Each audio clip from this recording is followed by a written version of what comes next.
అలా ఉంటుంది. మీరేం పెద్ద ఫీల్ కాకలేదు. టికెట్ పెట్టండి అన్న. నాకు మన ఫ్రెండ్స్ ఎవరు అట్ట కాదే, నరేంద్ర గారు వస్తా అన్నాడు. చూస్తే బాగుంటుంది మీకే. వాడిని పెట్టి లోపల తెలిపేసారా అనుకుంటాను. అసలు నేను అక్కడే కూర్చుంటుండే, మీకు ఇబ్బంది లేకుండా మీ పక్కనే కూర్చుంటుండే. ఇబ్బంది ఉంది నాకు. ఇప్పుడు ఇక్కడ ఎందుకు కూర్చున్నా ఇబ్బంది లేదు.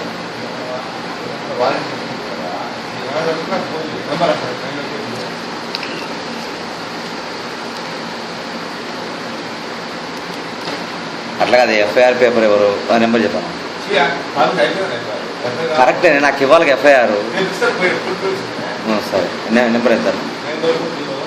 9441033788. అట్లా కాదే, నాకు ఉదయం నుంచి తీసుకొచ్చిన దగ్గర నుంచి నాకు చెప్పలే ఎఫ్ఐఆర్ అయిందా. అదేనే నేనేమంటున్నా తెలుసా, ఉదయం నుంచి నాకు ఇంటికి 6:15 కాల్ వచ్చింది. 6:30 నుంచి స్టార్ట్ అయింది హెరాస్మెంట్.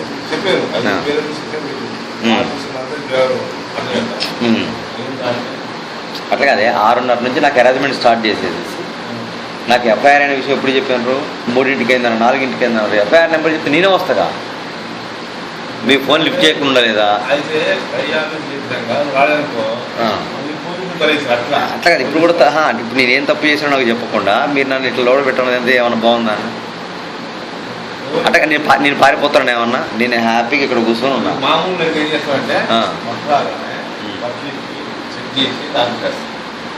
కరెక్టేనా? నాకు అసలు నేను ఏం అరేంజ్ చేసినా నాకు చెప్పుకునే అవకాశం ఇవ్వద్దా మీరు?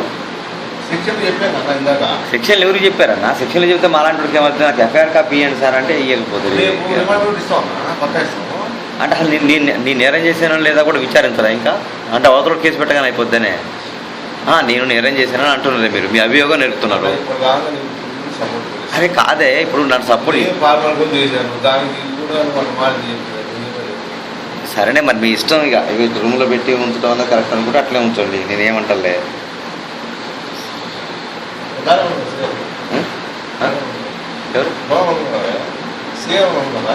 వద్దు, నేను ఇక్కడ ఎందుకు కూర్చుంటున్నానంటే ఒక ప్రశాంతంగా కూర్చొని గేమ్లు ఆడుకుంటాను కదా.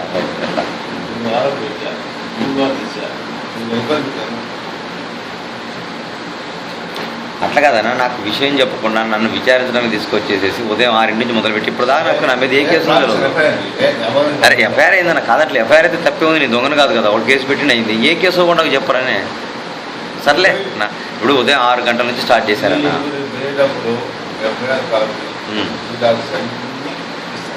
రైట్, మీ ఇష్టం. ఇక ఇప్పుడు పై ఆఫీసర్లు చెప్తే ఇప్పుడు మన కేసు క్లోజ్ చేశారే. నేనేమన్నా అంటున్నా? మేము పెట్టిన కేసు క్లోజ్ చేశారు. ఇవాళ పేపర్లో వచ్చింది. ఉండే కేసు కావాలన్నా పెట్టడం కూడా అన్యాయం కదా. నేను ఎక్కడున్నా అప్పుడు అసలు అది విచారించరా? నేను నిజంగా పెట్టిన సెక్షన్ల ప్రకారం నేను తప్పు చేసిందా? అవును, కరెక్ట్. అసలు నేను ఏ తప్పు చేయకుండా వెళ్తున్నా కదా. అసలు నేను వెళ్ళి ఉన్నాను, మీరు పట్టరా? ఎంత దారుణంగా పట్టరావటం. ఒక మనిషి మానవ హక్కులు ఉండవా? హ్యూమన్ రైట్స్ ఉండవా? భంగం కలిగి నాకు ఇప్పుడు దాకా ఎఫ్ఐఆర్ ఏమైందో కాపీ ఇచ్చేస్తే నేను చదువుకుంటూ కూర్చుంటుగా. అవునే, ఎఫ్ఐఆర్ మీరు చేశారంటారు. నెట్లో వచ్చిందా? లేదు. నన్ను వారెంట్ ఉందా? లేదు. నేను పారిపోయేట్టున్నా? కాదు. సరే, ఇప్పుడు ఎఫ్ఐఆర్ సర్లేవే. ఇప్పుడు నేనేమంటే నన్ను తీసుకొచ్చి మీరు విచారణ చేయాలి కదా. నేను తప్పు చేశాను లేదన్నది మీరు ఒక రిమాండ్ రిపోర్ట్ ఇది రాసుకుంటారు కదా. రాసుకునేటప్పుడు అసలు నేనేం తప్పు చేశాను వాళ్ళు అడుగుతాను. నేను చెప్పాలి, డాక్యుమెంట్స్ ఇవ్వాలిగా మీకు. ఇంత చెత్త పట్టుకొని వచ్చిన డాక్యుమెంట్లు అన్నీ కూడా మున్సిపాలిటీ కూడా కొలగొడితే నా మీద ఎట్లా పెడతారు నా కేసు?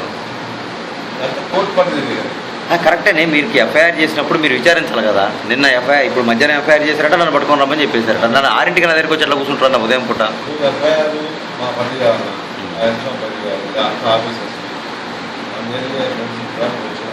ఓకే, దానికి ఎప్పుడూ కృతజ్ఞుడిగానే ఉంటాను నేను.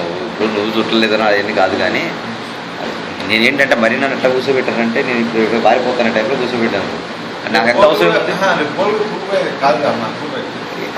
ప్రూఫ్ అయిద్దా లేదా తర్వాత అసలు మీరు విచారణ చేసి చెప్పాలి. కానీ నేను తప్పు చేసిందని చెప్పి వెంకటేశ్వరరావు తప్పు చేసినా మీరు నమ్ముతున్నాను. ఫ్రేమ్ ఆఫ్ ఆఫెన్స్ ఉందా కేసు?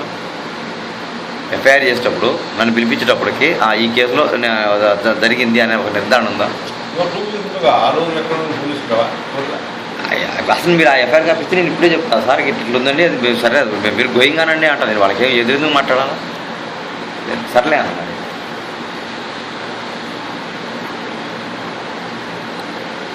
కూర్చుంటలేదు ఇక్కడే మీరు డోర్ వేసుకుని వెళ్ళండి డోర్ వేసుకుని వెళ్ళండి మీరు రైట్ అన్న నాకేదైనా